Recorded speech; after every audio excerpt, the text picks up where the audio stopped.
San Saturnino, il borgo si trasforma per una giornata nella città di Betlemme. Come è organizzata questa giornata e come si svolge?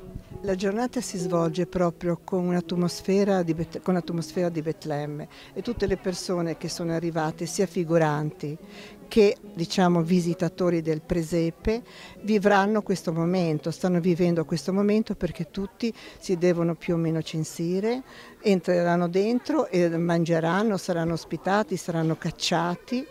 E quindi proprio sarà un'atmosfera serena e tranquilla, cioè abbiamo cercato di far rivivere la Betlemme di una volta.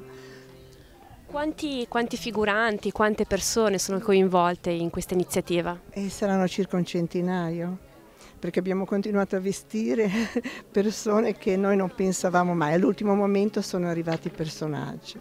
Devo anche riconoscere che abbiamo chiesto dei costumi alle Grazie d'Amore che hanno contribuito molto, anzi loro sono molto vicine a noi.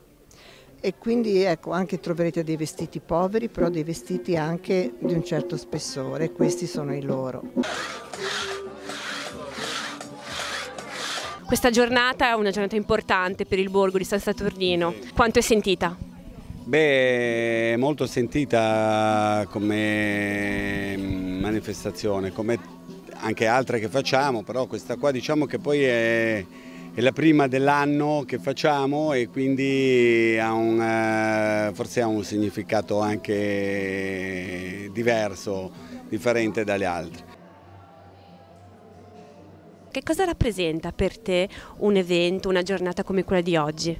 Tanta gioia perché ci permette di stare tutti insieme prima di tutto e di dare anche un senso spirituale alla nostra comunità. È un momento per stare tutti quanti insieme ricordando una cosa che dovrebbe unirci assolutamente e speriamo che questo serva a farci ricordare quelli che sono i principi importanti con cui vivere e per cui vivere.